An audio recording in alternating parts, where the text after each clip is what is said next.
오늘 누가복음 강해 오늘 보실 말씀은 누가복음 8장 8절 그리고 15절 두 절입니다. 누가복음 8장 8절과 15절 그 사이는 많이 읽어졌기 때문에 8절 15절 두 절만 읽도록 하겠습니다. 8절입니다. 그리고 다른 씨들은 좋은 토양에 떨어졌는데 싹을 틔웠고 100배의 열매를 맺었느니라. 그리고 그분께서 이것들을 말씀하신 후에 친히 외치셨더라. 들을 귀들이 있는 자 그는 들을지어다. 15절입니다.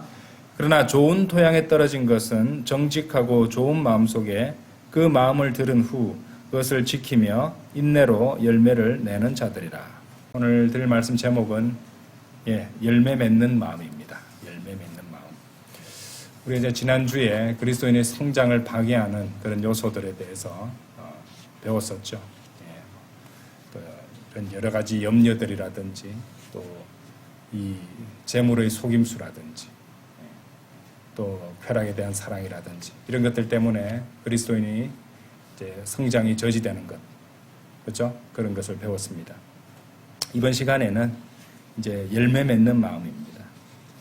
그러고 보니까 이제 우리가 몇 주에 걸쳐서 씨 뿌리는 자의 비유에 대해서 공부를 하고 있는데 네 가지 종류의 마음을 우리가 다루고 있죠.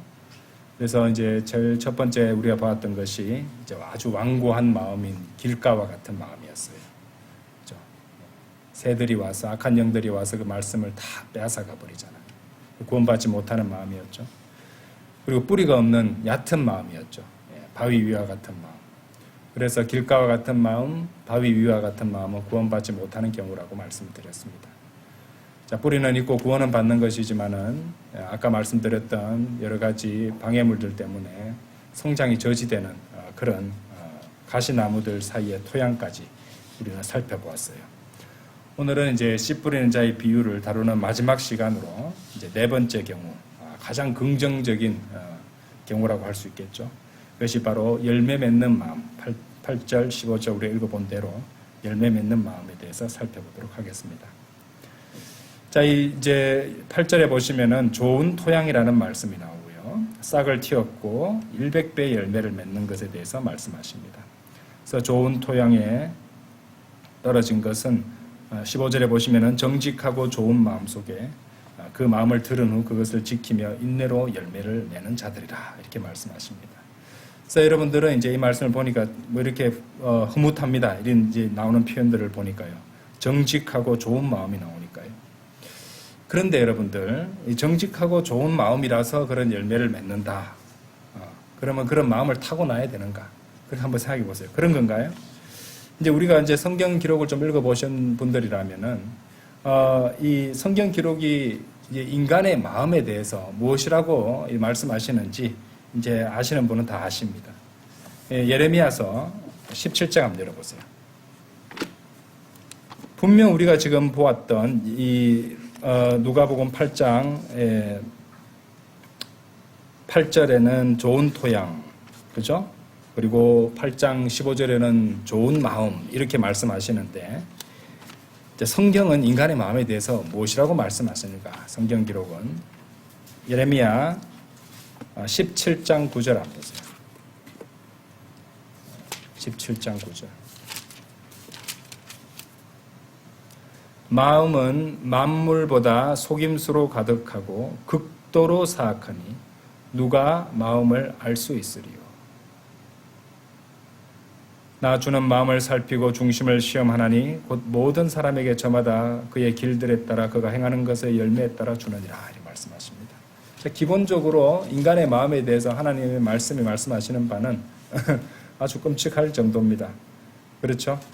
만물보다 속임수로 가득하고 그냥 사악한 것도 아니고 극도로 사악하다고 성경 기록은 증가하신다는 것이죠. 극도로 사악하다고 하시네요. 그렇다면은 이 지금 이제 성경은 모순이 아니잖아요. 이제 예레미야서 19장 7절은 9절은 17장 9절은 분명 인간의 마음이 극도로 사악하다고 말씀하셨어요. 그러면은 이 누가복음 8장 15절에 나온 좋은 마음이라는 것은 그냥 저절로 생겨난 마음이 아니라는 그것을 우리가 상식적으로 생각할 수 있습니다. 예. 그렇죠? 오히려 4개 중에 4가지 종류의 마음 중에 4분의 3은 아주 바람직하지 못한 마음 상태였잖아요. 그죠? 구원을 받았다 해도 3번째도 바람직하지 못한 마음 상태였단 말이에요. 그게 자연스러운 것이에요. 예, 인간의 마음은 그렇다니까요. 자, 그렇다면은 15절에, 이 8장 15절에 그 마음을 정직하고 좋은 마음으로 만드는 것은 인간의 타고난 선함이라든지 어떤 행위가 아니라는 것을 우리는 생각할 수 있습니다.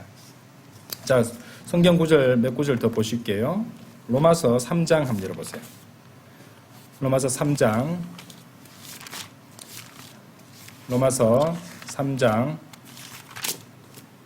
10절에서 17절 한번 보십시오. 로마서 3장 10절에서 17절.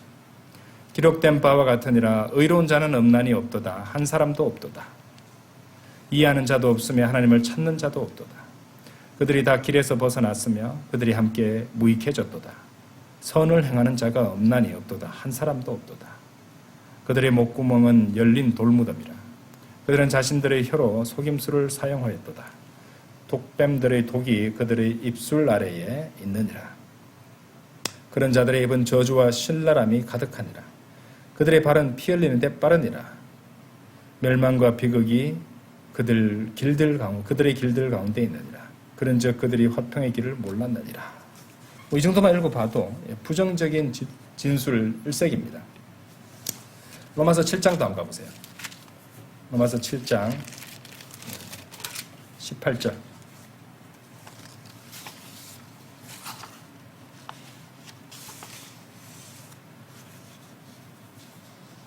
자, 사도 바울이 뭐라고 말하는지 한번 봅시다.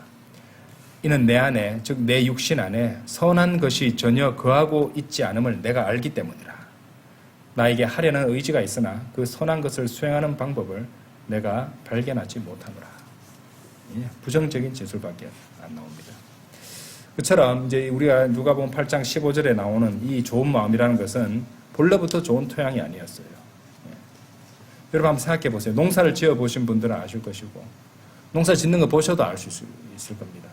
좀 이렇게 척박한 땅, 특히 이제 이 산지에서 밭을 일구고 농사를 짓기 위해서 그것을 돌, 자갈, 그리고 막 잡초, 나무, 그루터기, 또 어떨 때는 그 큰 바위가 박혀 있는 경우도 있다고요.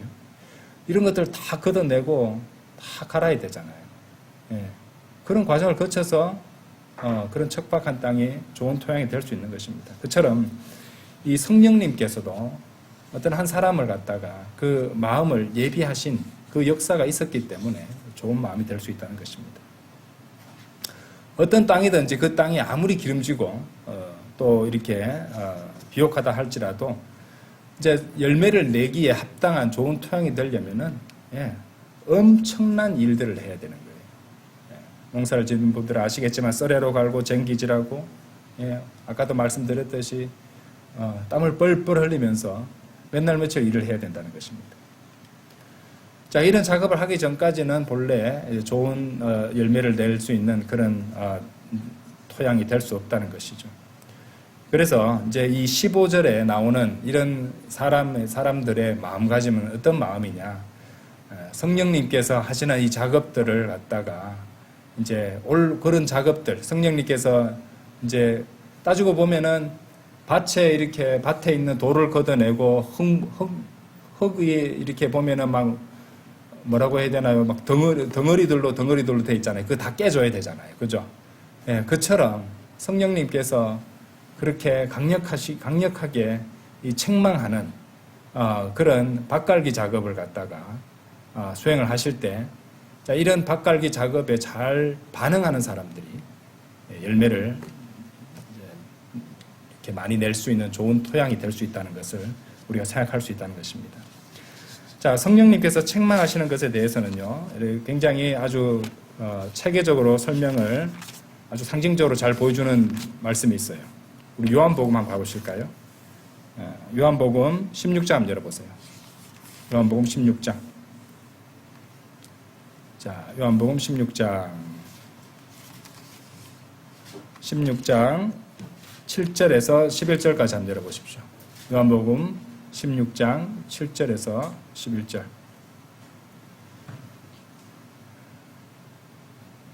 자, 성령님께서 어떻게 책망하시나 한번 보시죠. 그럼에도 불구하고 내가 너희에게 진리를 알려주노니 내가 떠나가는 것이 너희에게 유익하니라. 이는 만일 내가 떠나가지 아니한다면 위로자께서 너희에게 임하시지 아니할 것이기 때문에, 여기 위로자가 바로 성령님이십니다. 무슨 절 이름 같은 보혜사 이런 거 아니죠. 위로자께서 성령님이십니다. 너희에게 임하시지 아니할 것이기 때문이라. 그러나 내가 떠난다면 내가 그분을 너희에게 보내겠노라. 자, 그리고 그분께서 오시면, 이제 성령님께서 오시면 책망하시는 세 가지가 나옵니다. 죄에 대하여, 의에 대하여, 심판에 대하여 세상을 책망하시리라. 죄에 대하여라 함은 그들이 나를 믿지 아니하기 때문이요. 예. 의에 대하여라 하면 내가 나의 아버지께로 가므로 너희가 나를 더 이상 보지 못하기 때문이요. 심판에 대하여라 하면 이 세상의 통치자가 심판을 받기 때문이라. 이렇게 말씀하시죠. 그죠? 먼저 여기서 책망하신다. 이 책망하다라는 이제 이 말씀은요. 어떤 사람의 양심의 가책을 느끼게 만든다는 것. 또 어떤 것을 하지 못하도록 금지한다는 그런 뜻을 담고 있어요. 그러니까 여기 보시면은 죄에 대해서 책망하신다고 되어 있잖아요. 그러니까 이제 성령님께서 예수 그리스도를 믿지 않는 세상을 이 죄에 대해서 책망하신다는 것입니다. 왜냐하면 예수 그리스도께서 이 세상 죄를 제거하시는 하나님의 어린 양으로 오셨는데 이 사람들이 그분을 받아들이지도 믿지도 않는단 말이죠. 그런데 자신들의 죄를 제거할 수 있는 유일한 분을 받아들이지 않고 거부하니, 그죠? 그 믿지 않는 죄는 어떻게 할 수가 없잖아요. 하나님께서 모든 인간들의 자유의지를 주셨으니까. 그죠? 그 어떤 죄라도 예수 그리스도의 보혈로 제거될 수 있는데 믿지 않으니, 그 믿지 않는 죄 때문에 그 모든 죄들이 다 남아있게 된다는 것이죠. 그렇죠? 자, 그 다음에 뭐라고 또 무엇에 대해 책망하십니까? 의에 대하여 책망하신다 되어 있죠. 하나님의 의이신, 이 세상의 유일한 의이신 우리 주 예수 그리스도를 거부했잖아요. 그래서 그분께서 이제 다시 이제 아버지께로 가시잖아요. 십자가에서 죽으시고 부활하셔서 아버지께로 가시지 않습니까? 그러니까 세상의 유일한 의를 갖다 그들이 거부했기 때문에 그것에 대해서 또 책망하신다는 것입니다. 그 다음에 뭐라고 하십니까? 심판에 대하여 또 책망하신다는 것입니다. 왜냐하면 이제 성령님께서는 예수 그리스도를 믿지 않는 그런 세상이 이 마귀에게 속해 있고 또 이 세상의 통치자인 그 마귀와 함께 심판을 받게 된다는 것에 대한 책망을 하신다는 것이죠. 그래서 이렇게 이제 죄에 대해서, 의에 대해서, 심판에 대해서 성령님께서 이제 책망을 하신다는 것입니다. 이제 우리 바이블 빌리버들은 이제 거리에서 이제 복음을 외치고 선포를 하잖아요. 이제 거리 설교의 그 주제를 저는 여기 담고 있다고 생각합니다. 복음을 전할 때는 반드시 책망이 들어갈 수밖에 없습니다. 죄에 대해서 책망을 하고 그 심판에 대해서 책망을 하는 것이고 또 의에 대해서 책망할 수밖에 없는 것이고, 그렇죠? 그리고 실제로 죄에 대해서 말해줘야 됩니다. 그 사람들한테 그들이 죄인이고 그들이 죄성을 갖고 태어났고 하나님 앞에서 모두가 죄인이고 지금도 마음속으로 죄를 짓고 있을지도 모르고, 그렇죠? 그리고 또 뭐에 대해서 말해줘야 됩니까? 심판에 대해서 말해줘야 돼요. 죄의 대가가 사망이라는 것이고, 그죠? 이 육신이 죽고 나서 모든 것이 끝이 나고 무로 돌아가는 것이 아니라, 둘째 사망이 있는 것이고, 심판이 있다는 것이죠. 그죠? 백보자 심판이 있다는 것이고, 구원받지 못한 죄인들이 받게 되는 궁극적인 심판이 있게 되는 것이죠. 그래서 하나님의 의이신 예수 그리스도에 대해서 이제 증거를 할 수 있다는 말이에요. 증언하고 말이죠. 그러니까 이제 복음을 전할 때도 이 성령님께서 책망하시는 세 가지가 포함되는 거예요. 죄에 대해서, 의에 대해서, 심판에 대해서. 그래서 복음을 전하는 거예요. 하나님의 의이신 예수 그리스도를 제시함으로써 이 죄로 인한 심판을 이제 면할 수 있는, 벗어날 수 있는, 구원받을 수 있는 길을 제시한다는 것입니다. 그래서 언제라도 제가 이제 이 요한복음 16장 7절에서 11절 읽을 때마다 아주 중요한 말씀으로 저한테 다가옵니다. 이 말씀이야말로 거리 설교를 하고 복음을 전할 때 우리가 반드시 포함해야 되는 세 가지, 제 개인적인 생각입니다. 세 가지를 담고 있는 말씀처럼 늘 보이거든요. 그래서 우리는 항상 그것을 염두에 둬야 된다, 이렇게 생각합니다.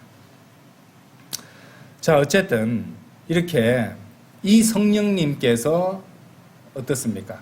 구원받은 성도들 안에 내주하시는 것이에요.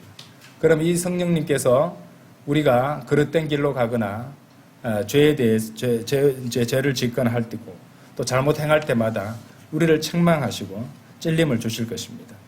사실 성령님은요, 구원받은 성도들에게만 찔림을 주시는 것이 아니라 구원받지 않는, 믿지 않는 자들에게도 양심의 찔림을 줄 수 있습니다. 그죠? 시편 73편 21절에서는 이제 다윗의 경우죠. 이와 같이 저희 마음이 비통하였으며 저희 속마음에 찔림을 받았나이다. 성도의 경우라면 그렇게 말할 수 있지만은 구원받지 않은 죄인들도 찔림을 받을 수 있어요. 당연한 거죠. 사도행전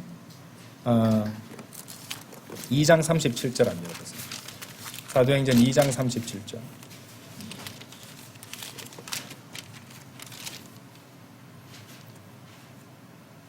이때 그들이 이것을 듣자 그들이 자기 마음속에 찔림을 받아 베드로와 나머지 사도들에게 말하기를 남자 형제들아 우리가 무엇을 해야 하겠는가 했더라. 그렇죠.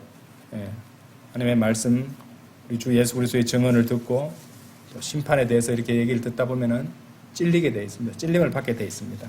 사실 그런 것들이 다 이제 성령님께서 하시는 그런 작업 가운데 하나라고 할 수 있겠죠. 어쨌든 이제 성령님께서는 이렇게 바깔기는 사실은 아주 강한 설교라든지 또 이제 성령님께서 여기서 보여주듯이 책망이라든지 이런 것들을 말하는 것이에요. 그럼 좋은 토양이 되려면 어떤 것이냐? 그만큼 아주 이렇게 강력하게 책망을 많이 받고 그 책망에 대해서 거부하거나 자신을 속이거나 그러지 않고 합당하고 올바르게 반응하면 좋은 토양이 될 수 있다는 말입니다. 그렇죠? 이게 굉장히 중요합니다, 여러분들. 하나님의 말씀을 받았을 때 듣기만 하지 않고 그 말씀을 실제적으로 적용하고 자신한테 적용하고 그 말씀을 온 마음으로 하나님의 말씀을 받아들이는 이런 마음 자세가 굉장히 중요합니다. 안타깝게도 설교를 들을 때 이래 보시면요, 이제 형식적으로 듣는 분들도 있는 것 같아요. 여러분들 중에는 그런 분이 하나도 없겠지만요, 이렇게 세상 교회나 이런 이제 마음 자세라든지 이런 것들 보면은 그냥 자리만 채우는 식으로 그냥 그런 식으로 앉아서 이것은 내 얘기가 아니고 다른 사람 얘기겠지. 저거는 이제 저 사람한테는 굉장히 좋은 얘기와 같아. 뭐 이런 식으로 생각하면서 하나님께서 주시는 말씀들을 다 튕겨내는 거죠. 그러면 절대로 그런 사람은 성장할 수 없습니다. 너무 안타깝죠, 그죠? 또 어떤 사람은요, 설교를 들을 때, 선포를 들을 때 비평가가 되어버립니다. 저럴 때는 저런 걸 이렇게 풀어야지. 어떻게 저렇게 지루하게 말을 하지? 제스처도 하고 좀 이렇게 신선하게 해야지 사람들한테 잘 각인되고 할 텐데 너무 안타깝군. 이미 그 사람 하나님의 말씀을 다 받아들이지 못합니다. 어떤 스타일로 선포를 하든지 하나님의 바른 말씀을 선포하고 있다면은 그것이 하나님의 말씀으로 해서 자기 자신을 거기에 대입해보고 적용해보고 받아들여야 되거든요. 근데 그것을 갖다가 담는 그릇이 볼품이 없고 요리법이 마음에 안 든다. 이렇게 말하는 것밖에 안 되잖아요. 그런 사람 자신을 봐야 돼요. 나는 그렇게 완벽한 사람인가? 사실 우리 중에 어느 누구도 완벽한 사람 단 한 사람도 없습니다.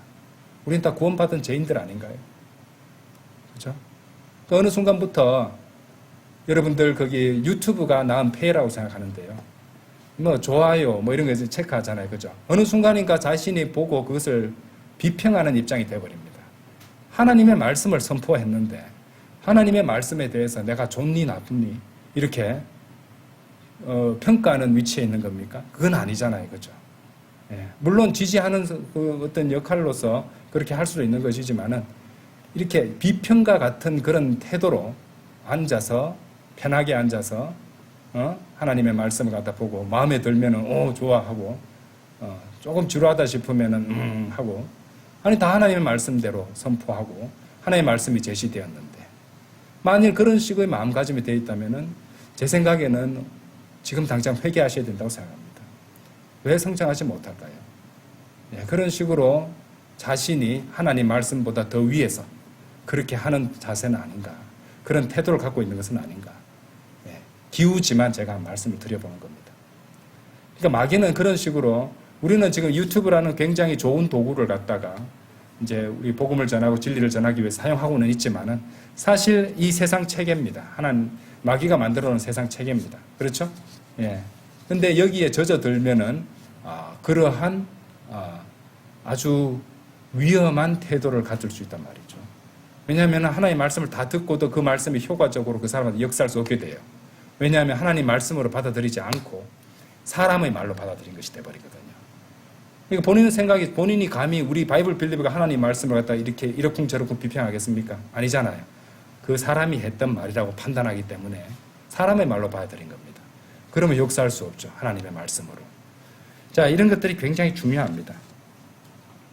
자, 성령님의 책망에 잘 반응하고 좋은 토양으로 될 수 있는 그런 마음가짐은요, 말씀을 단순히 듣는 사람이 아니죠.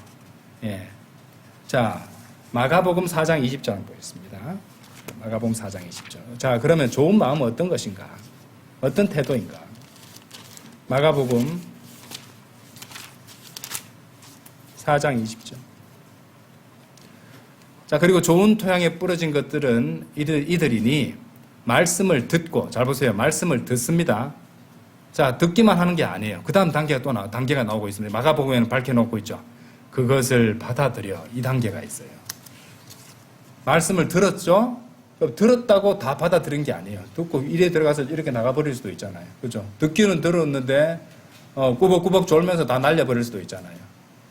그렇죠? 그런데 받아들인다는 표현이 굉장히 귀한 말씀입니다. 여기서 그것을 받아들여 그 다음에 30배, 60배, 100배의 열매를 내는 자들과 같으니라. 듣고 받아들이는 겁니다. 그죠? 데살로니가전서 2장 13절, 우리 잘 아시는 말씀을 가볼까요? 자, 하나님 말씀, 아까 좀 전에 제가 말씀드렸지만은 효과적으로 역사하려면 어떤 마음가짐이 되어야 된다. 데살로니가전서 2장 13절입니다.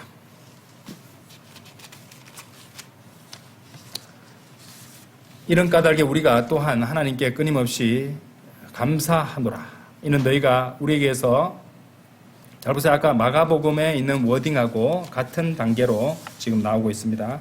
마가복음 4장 20절, 아까 기억나죠? 말씀을 듣고 그것을 받아들여 열매 맺는다고 했잖아요. 그죠? 자, 요 마가복음 4장 20절 다시 한번 제가 강조합니다. 들었습니다. 그 다음에 받아들였습니다. 그 다음에 30배, 60배, 100배 열매를 맺는 단계가 나왔어요. 듣고 받아들이고 열매 맺는 게 나왔습니다. 자, 그러면 그것과 연결되어 있는 말씀 데살로니가전서 2장 13절에 보시면은 이런 까닭에 우리가 또한 하나님께 끊임없이 감사하노라. 이는 너희가 우리에게서 들었습니다. 하나님의 말씀을. 자, 그 다음에 뭐라고 말씀하세요? 너희가 받아들였을 때, 받아들였다는 게 나오죠. 마가복음 아까 4장 20절과 똑같죠. 그죠? 같은 저자가 쓰셔서 그런 것이에요. 받아들였을 때 너희가 그 말씀을 사람들의 말로 받아들이지 아니하고, 받아들일 때 어떻게 받아들인지 좀 더 자세히 나오죠. 하나님의 말씀으로 받아들였기 때문이라, 이 말입니다. 내가 이러쿵저러쿵 저 말은 저렇게 표현하면 별로지 하고 이런 식으로 저 사람 제스처 좀 써야 될 것인데 왜 저렇게 하지? 이런 식으로 비평하는 사람은 사람들의 말로 받아들이고 있는 거예요. 이건 하나님의 말씀이구나. 지금 선포되는 말씀이 하나님의 말씀이구나 하면 하나님의 말씀으로 받아들여야죠. 그렇죠? 그렇게 하나님의 말씀으로 받아들였기 때문이라 그 다음 단계가 보세요. 그 말씀이 또한 믿는 너희 안에서 효과적으로 역사하느니라. 믿음을 거기에 결합시켜야 됩니다. 그 말씀에 대한. 그죠? 그 안에서 이제 그 말씀이 효과적으로 역사하는 것이. 그러면 열매를 맺을 수 있다는 것이. 아시겠죠? 그래서 마가복음 4장 20절과 데살로니가전서 2장 13절은 서로 연결된 말씀입니다. 우리 성경 기록들대로 우리 연결해서 보니 이제 우리가 진리를 깨달을 수 있잖아요. 들었죠? 받아들입니다. 받는데 사람들의 말로 받는 것이 아니고 하나님의 말씀들로 받아들인 겁니다. 그리고 그것을 믿음과 결합시켰을 때 효과적으로 역사하여 우리는 열매를 맺을 수 있다는 것이에요. 꼭 기억하십시오. 그죠? 자, 야고보서 1장 22절도 한번 보세요. 야고보서 1장 22절.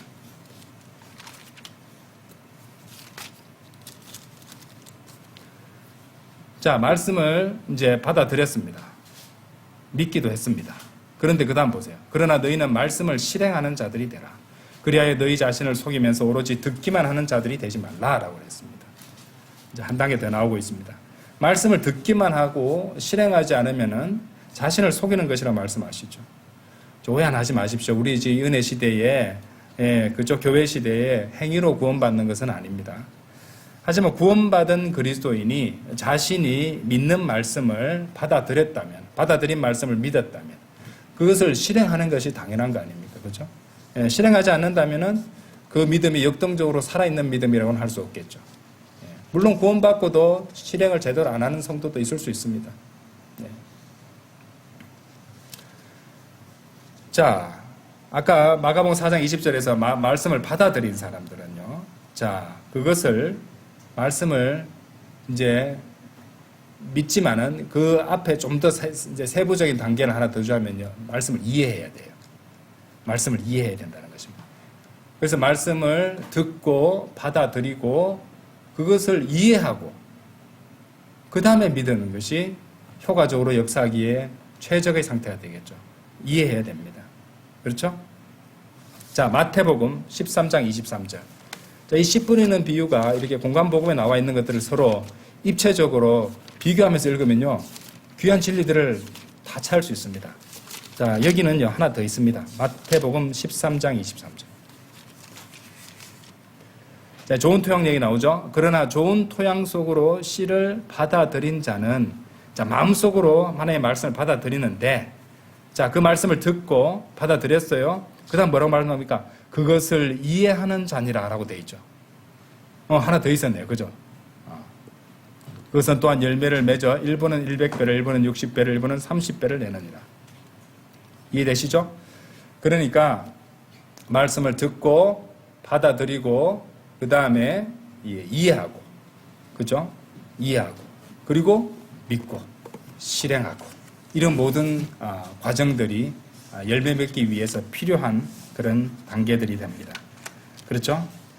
자, 그러면 우리가 들었을 때 들은 마음을 이해해야 되잖아요. 이해해야지 그것을 믿을 수도 있고 실행도 하고 해서 열매를 맺을 수 있기 때문에 그렇습니다. 자, 아까 우리 마음을 갖다가 밭갈기 해주시고 자, 좋은 토양의 상태로 이렇게 이제 준비를 시켜주시는 분이 성령님이셨잖아요. 그렇죠? 주로 책망을 통해서 그렇게 하신다고 그랬습니다. 근데 그 같은 성령님께서 사실 우리가 하나님의 말씀, 영적인 말씀들을 갖다 이해할 수 있도록 가르쳐 주시고 도와주신다는 사실을 또 알아야 됩니다. 그러니까 우리 마음을 갖다 우리 마음의 마음밭을 예비시켜 주시는 분도 성령님이시고 또 그 씨앗을 말씀을 잘 이해할 수 있게 그래서 믿을 수 있도록 실행할 수 있도록 도와주시는 분도 성령님이세요. 자, 고린도전서 2장 한번 가보시죠. 고린도전서 2장. 고린도전서 2장 10절에서 14절까지 보겠습니다. 그러나 하나님께서 그분의 영으로 우리에게 그것들을 계시하셨느니라. 그분의 영으로 우리에게 그것들을 계시하셨다는 것이죠. 이는 성령께서는 진정 모든 것들 곧 하나님의 깊은 것들까지도 살피시기 때문이라. 그런즉 사람에게 속한 것들을 자신 안에 있는 사람의 영을 제외하고 어떤 사람이 알겠느냐. 우리 사람에게 속한 것들은 우리에게 사람의 영이 있으니까 우리가 다 이해할 수 있는 거잖아요. 근데 하나님에 속한 것들은 성령님이 없으면 이해할 수 없어요. 그래서 구원받지 않은 사람들은 하나님께 속한 것들을, 영적인 것들을 이해할 수 없는 겁니다. 그것을 보여주는 것이잖아요. 그렇죠? 자, 그러나 지금 11절 보세요. 그런즉 사람에게 속한 것들을 자신 안에 있는 사람의 영을 제외하고 어떤 사람이 알겠느냐. 바로 그와 같이 하나님께 속한 것들은 어떤 사람도 모르나 오직 하나님의 영께서만 아시느니라. 이제 우리가 세상의 영을 받은 것이 아니라 오직 하나님께로부터 오는 영을 받았으니 우리로 하여금 하나님에 의하여 우리에게 값없이 주어진 것들을 뭐라고 되어 있어요? 우리로 하여금 우리에게 값없이 주어진 것들을 알게 하리 하심이라. 그렇죠? 또한 우리가 그것들을 말하되 사람의 지혜가 가르치는 말들로 하지 아니하고 오직 잘 보세요. 성령님께서 가르치시는 말씀들로 하나니. 그렇죠? 영적인 것들을 영적인 것들로. 하나님의 말씀이 영적이잖아요. 성경 기록들을 성경인 기록들과 서로 비교함으로써 성령님의 인도가 없이는 그것을 이해할 수 없습니다. 그죠? 한 말씀 한 말씀을 소중하게 생각하는, 그 말씀을 소중하게 생각하고 사랑하는 사람에게 성령님께서 열어주시는 것이에요. 여기 고치고 저기 고치고 이걸 바꿔도 좋아 이런 식으로 하는 자들한테는 성령님께서 지혜를 주시지 않습니다. 그죠? 그러면서 14절에서 본성적인 사람은 이라면서 대조를 갖다가 이루고 있잖아요. 본성적인 사람은 하나님의 영께 속한 것들을 받지 아니하느니라. 당연하죠. 이는 그 사람들 보기에는 어리석은 짓이에요. 그래서 우리가 하나님의 말씀을 선포하고 있으면 사람들은 저런 바보들 어리석은 짓을 하고 있다고 생각하고 손가락질하고 가는 겁니다. 복음 전에도 받아들이지 않은 사람도 마찬가지 생각을 하는 것이에요. 근데 그 사람들은 그것을 알 수도 없으니 그것들은 영적으로 분별되기 때문이라. 그렇죠? 그래서 하나님의 영이 함께 계시지 않으면은 그 사람은 하나님의 성품과 그분께 속한 것들을 결코 이해할 수도 알 수도 없습니다. 영적으로만이 알 수 있다는 것이죠. 그러니까 과학적인 방식, 실용적인 방식, 경험적인 방식, 자연주의적인 방식, 물리적인 방법을 통해서가 아니라 오직 영적으로만 알 수 있는 것들이 존재한다는 것이에요. 자, 그래서 구원받지 않고 성경을 부정하는 자들은 기본적으로 우리 구원받은 바이블 빌리버들의 신앙을 이해할 수 없습니다. 그들은 항상 뭐만 따집니까? 만질 수 있는 거, 볼 수 있는 거, 경험할 수 있는 거. 그죠?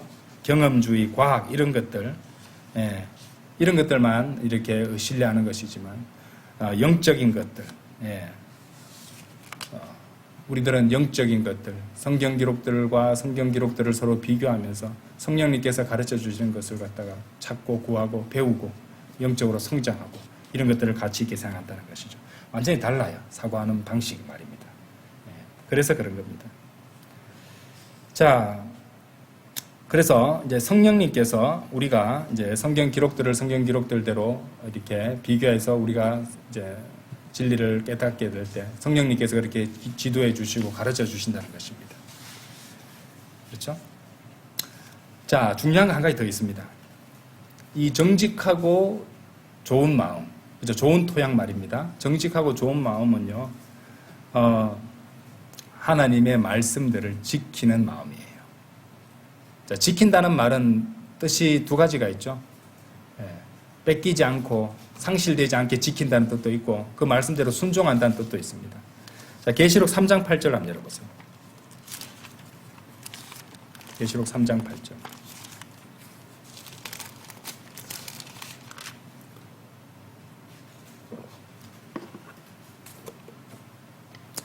내가 너희 행위들을 아노라. 보라, 내가 너희 앞에 열린 문을 두었으니 아무도 그것을 닫을 수 없노라. 이는 네가 적은 힘을 지녔어도 나의 말을 지켰으며 나의 이름을 부인하지 아니하였기 때문이라. 나의 말을 지켰으며 라는 말씀이 나오죠. 그렇죠? 그러니까 이 정직한 그 좋은 마음은 하나님의 말씀을 하나님의 말씀들로 그 말씀들 하나하나를 갖다가 소중하게 생각하고 그걸로 말씀들로 받아들이고 그것들을 지키는 그런 사람입니다. 그러니까 뭡니까? 결코 성경 개정자들, 변개자들은 좋은 열매를 맺을 수가 없어요. 하나님의 말씀을 지키지 않았기 때문에. 성경을, 킹제임스 성경을 이 주님께서 오시기 전 마지막 이 때에 전 세계어로 쓰이고 있는 이 영어로 주신 킹제임스 성경을 가볍게 보고 그 말씀대로 번역하지 않고 그 말씀대로 가르치지 않고 말씀을 바꿔버리고 변개시켜버리고 고쳐버리는 그런 사람들은 결코 열매를 맺을 수가 없습니다. 하나님의 말씀을 바꾸지도 않고 교정하지도 않고 하나님의 말씀을 비웃지도 않고 그렇죠? 개정하지도 않고 의심하지 않는 사람들이 어떤 사람들이에요? 열매 맺는 사람들입니다. 그리고 그런 사람들이 하나님의 말씀에 하나님께 속한 사람들이에요. 자, 요한복음 8장 47절 한번 보십시오. 요한복음 8장 47절. 요한복음 8장 47절.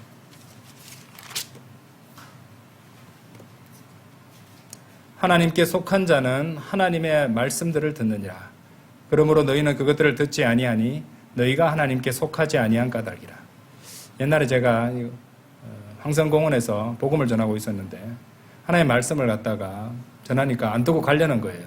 뭐라고 말하냐면은 난 하나님 믿는 사람이에요. 믿어요. 괜찮아요. 하고 그냥 가려고 하더라고요. 그래서 요한복음 8장 47절을 갖다가 제시했어요. 하나님께 속한 사람은 하나님 말씀들을 듣는데 저는 하나님 말씀들 전하는데 왜 안 듣고 그냥 가시죠? 이러니까 다시 돌아오더라고요. 그 말씀이 찔렸는지. 그죠? 이 말씀을 하나님께 속한 사람은 하나님 말씀들을 듣습니다. 그죠? 듣고 받아들이고, 그죠? 이해하고 믿고 실행하겠죠. 그러려고 하겠죠. 정상적으로 성장했단 말입니다. 자, 그래서 하나님의 말씀들을 듣느니라. 그러므로 너희는 그것들을 듣지 않으니 너희가 하나님께 속하지 아니한 까닭이라. 그죠? 자, 그래서 이제 이 하나님의 말씀들을 하나님의 말씀을 받아들이고, 그죠? 듣는 사람 좋습니다. 그리고 그것을 지켜야 됩니다. 그렇다면은 변개되지 않고 바르고 정확한 말씀을 굳게 붙잡는 사람이 열매를 맺을 수 있다는 것을 알 수 있죠. 그렇죠? 우리는 이제 불모자 같은 한국에서 처음에는 이제 한글 킹제임스 성경으로 그동안 엄청나게 많은 성경 구절들이 삭제되고 변개되다는 걸 깨닫게 되었고 그렇게 성장하다가 이제는 더 정연되고 더 정확하고 더 많은 이제 표현들이 살아난 표준 킹제임스 성경을 하나님의 은혜로 받게 되었습니다. 이 말씀을 우리는 굳게 붙잡고 믿음 흔들리지 않고 살아가야겠죠. 그래서 온전한 말씀이 있어야지 온전한 순종을 할 수 있는 것이고 온전한 순종을 해야 온전한 보상을 받게 되는 것입니다. 자, 다시 누가복음 8장으로 돌아가셔서요. 15절 후반부 보겠습니다. 시간이 많이 지났는데 누가복음 8장 15절.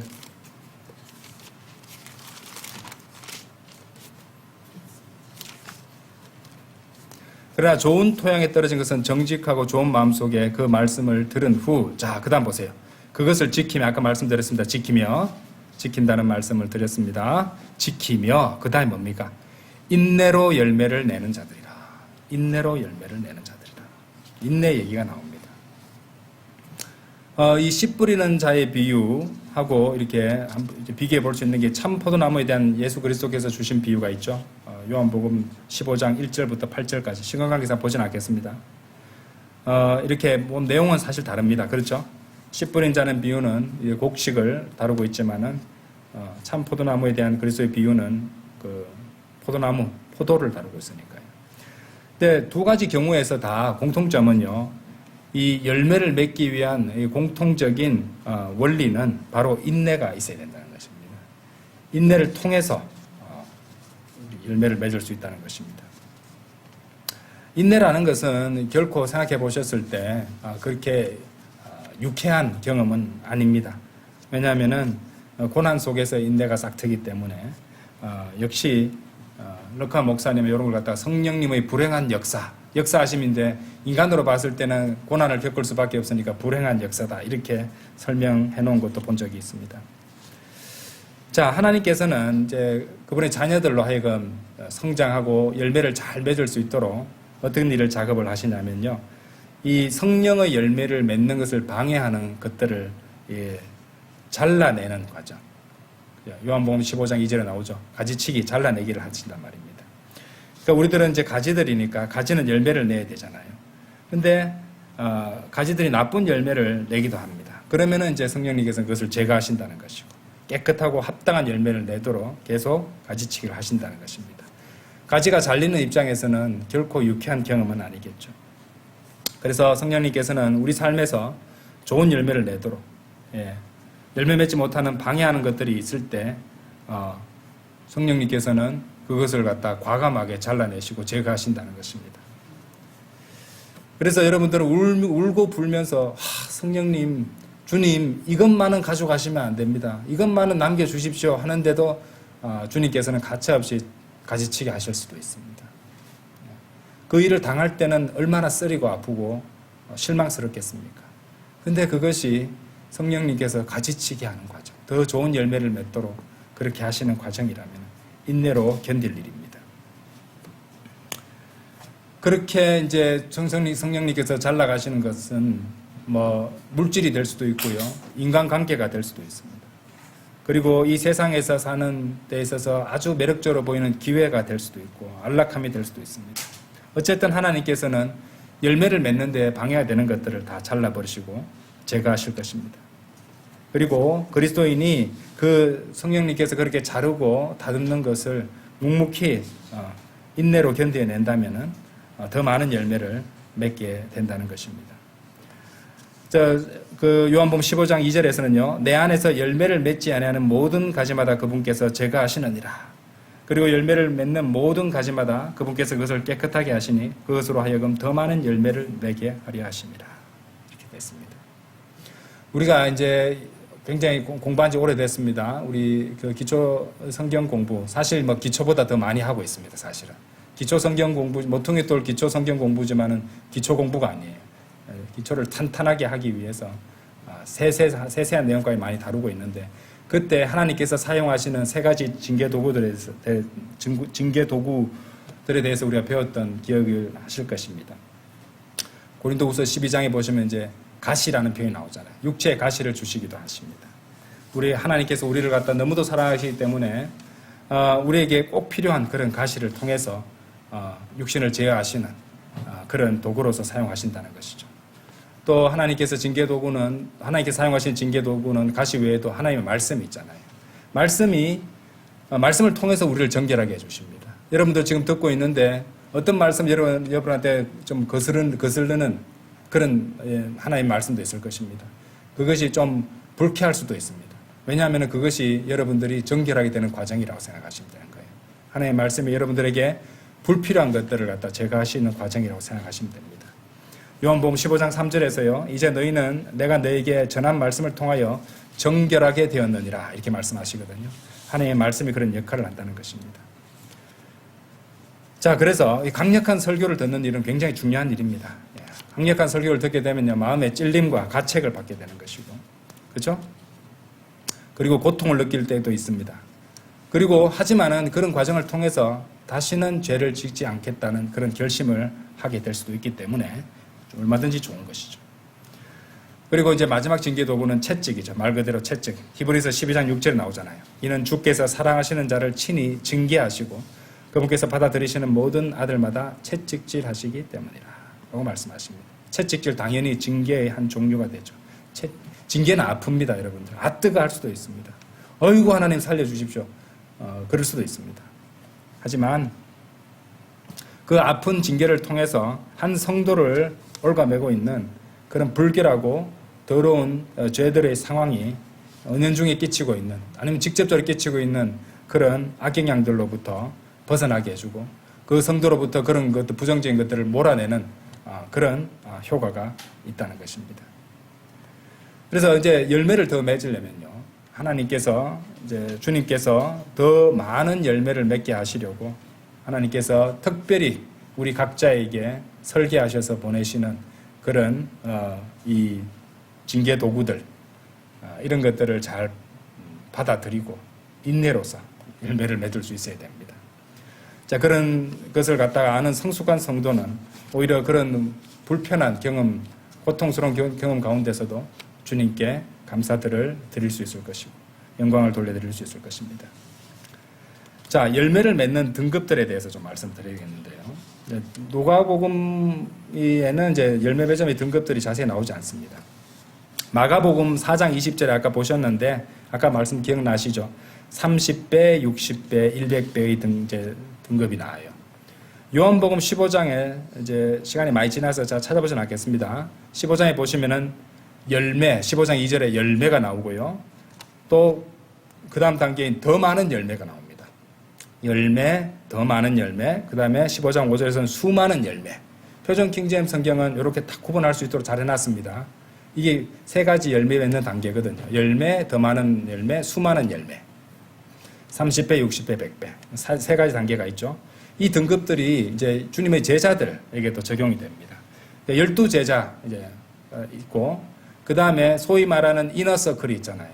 최측근인 이너서클, 베드로, 야고보, 요한이 있었으며, 그리고 그 중에서도 가장 사랑받는 제자 요한이 있었습니다. 이렇게 세 가지 단계가 있죠. 자, 요한계시록 17장 14절 한번 열어보세요. 아주 오묘한 말씀이 나옵니다. 요한계시록 17장 14절 한번 열어보세요.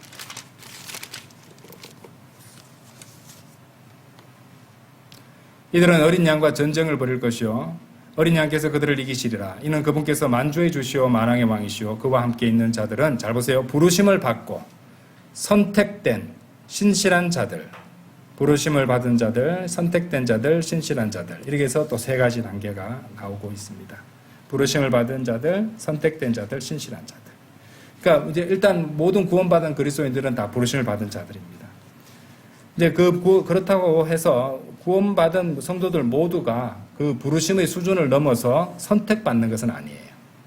그런 단계에서 이제 두 번째 단계가 선택된 자들입니다. 그런데 이제 선택된 자들이라고 해서 그들 모두가 다 신실한 것은 아니거든요. 그래서 세 번째 단계는 신실한 자들이 이렇게 된다는 것입니다. 그러니까 이제 제자도의 측면에서 말씀드린 거예요. 제자도의 섬김. 이 제자도의 섬김의 측면에서 봤을 때 세 가지 등급이 존재한다는 것입니다. 자, 그리고 이 그리스도인들이 죄와 마귀와 이렇게 대적해서 싸우는 그 영적 전쟁, 영적 싸움에서도 그런 영적 경험들의 세 가지 등급이 나오고 있어요. 자, 우리 열매와 연관해서 이것도 한번 보도록 하겠습니다. 계시록 12장 한번 열어보세요. 계시록 12장 11절. 자, 그리고 그들이 어린 양의 피로써, 또 그리고 그들이 증언하는 말로써 그를 이겼도다. 또한 그들은 죽음에 이르기까지 자신들의 생명들을 사랑하지 아니하였도다. 자, 그러니까 세 가지 단계가 나오죠. 어린 양의 피, 증언하는 말, 그 다음에 죽음에 이르기까지. 이 세 가지가 나옵니다. 그러니까 어린 양의 피로써 이긴 것은 어린 양의 피로써 구원받은 것을 의미한다고 볼 수 있고요. 두 번째, 증언하는 말로서 사탄을 이기는 부류는 구원받은 그리스도인 모두가 주님을 증거하는 것은 아니니까. 구원받고도 증거하지 않는 사람들 있잖아요. 그러니까 이제 증언하는 말로서는 그 다음 단계를 보여주는 것이고요. 마지막 죽음에 이르기까지 자신들의 생명을 사랑하지 않는 그런 등급이 주 예수 그리스도를 전적으로 사랑하는 자들.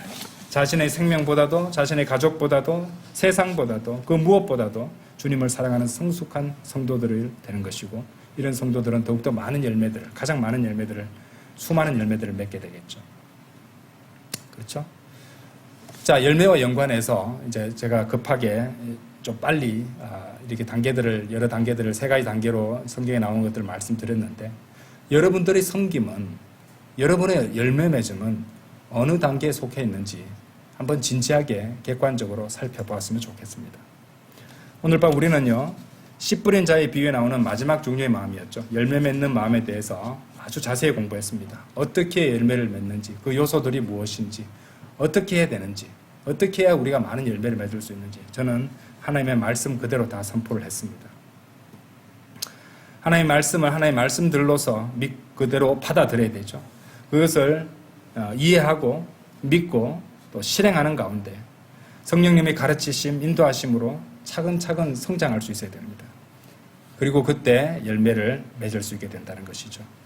무엇보다도 주님께서 우리 각자가 더욱더 많은 열매를 맺도록 가지치기를 직접 해주신다는 것을 알게 되었습니다. 이런 징계를 통해서 고통을 겪더라도 그것을, 주님의 뜻을 우리는 헤아리고 감사드릴 수 있어야 됩니다. 인내할 수 있어야 됩니다. 그리고 우리가 그렇게 인내할 때 그것은 사실은요, 여러분이 인내가 있다는 말은요, 주님을 위해서 고난을 받으며 인내하고 있다면요, 그것은 사실 이미 열매를 맺고 있는 것이에요. 이 갈라디아서 5장 22절, 23절에 나오는 성령의 열매 가운데는요, 오래 참음도 있어요. 오래 참음. 그죠? 네. 오래 참음도 있기 때문에 이미 열매를 맺고 있는 것입니다.